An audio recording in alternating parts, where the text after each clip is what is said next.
तेरा वचन मेरे पाँवों के लिए दीपक है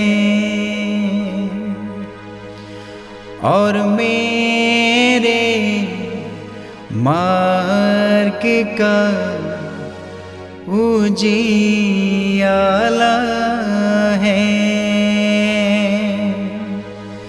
तेरा वचन मेरे पाँवों के लिए दीपक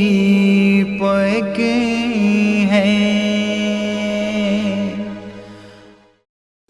पहला पाठ इब्रानियों के नाम पत्र अध्याय 9 पद संख्या 15, 24 से 28। मसीह पहले विधान के समय किए हुए अपराधों की क्षमा के लिए मर गए हैं और इस प्रकार वह एक नए विधान के मध्यस्थ हैं।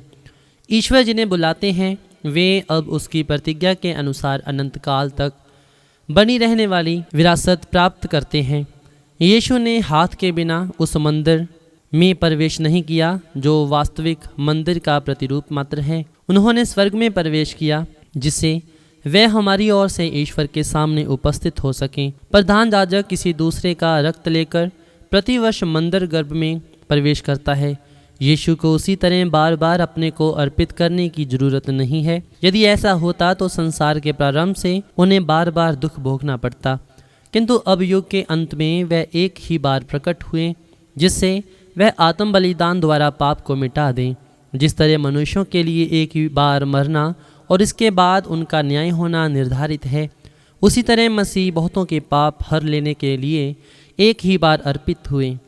वह दूसरी बार प्रकट हो जाएंगे, पाप के कारण नहीं बल्कि उन लोगों को मुक्ति दिलाने के लिए जो उनकी प्रतीक्षा करते हैं। ये प्रभु की वाणी है।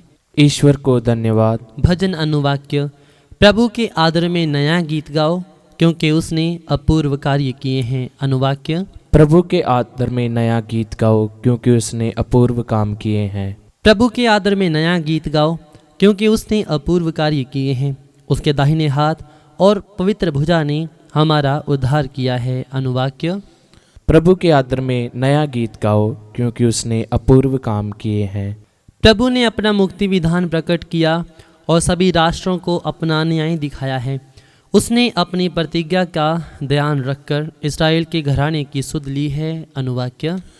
प्रभु के आदर में नया गीत गाओ क्योंकि उसने अपूर्व काम किए हैं। पृथ्वी के कोने कोने में हमारे ईश्वर का मुक्ति विधान प्रकट हुआ है। समस्त पृथ्वी आनंद मनाए और ईश्वर की स्तुति करे। अनुवाक्य। प्रभु के आदर में नया गीत गाओ क्योंकि उसने अपूर्व काम किए हैं। वीणा बजाकर प्रभु के आदर में भजन गाकर सुनाओ।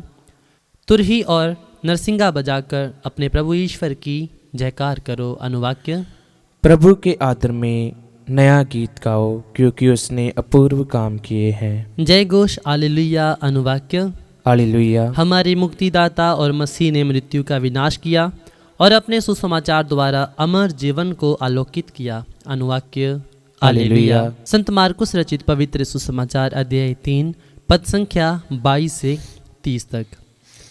यरूशलेम से आए हुए शास्त्री कहते थे, उसे बेलजुबुल सिद्ध है और वह नरकदूतों के नायक की सहायता से नरकदूतों को निकालता है। यीशु ने उन्हें अपने पास बुलाकर यह दृष्टांत सुनाया, शैतान शैतान को कैसे निकाल सकता है।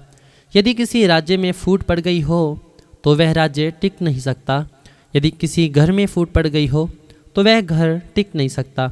और यदि शैतान अपने ही विरुद्ध विद्रोह करे और उसके यहाँ फूट पड़ गई हो तो वह टिक नहीं सकता और उसका सर्वनाश हो गया हो।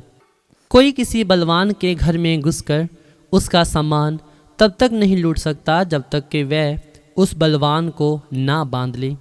इसके बाद ही वह उसका घर लूट सकता है। मैं तुम लोगों से कह देता हूँ, मनुष्य चाहे जो भी पाप या ईश निंदा करे उन्हें सब की क्षमा मिल जाएगी, परंतु पवित्र आत्मा की निंदा करने वालों को कभी भी क्षमा नहीं मिलेगी। वह अनंत पाप का भागी है। उन्होंने ये इसलिए कहा कि कुछ लोग कहते थे उसे अपदूत सिद्ध है। ये प्रभु का पवित्र सुसमाचार है। ख्रीस्त की जय।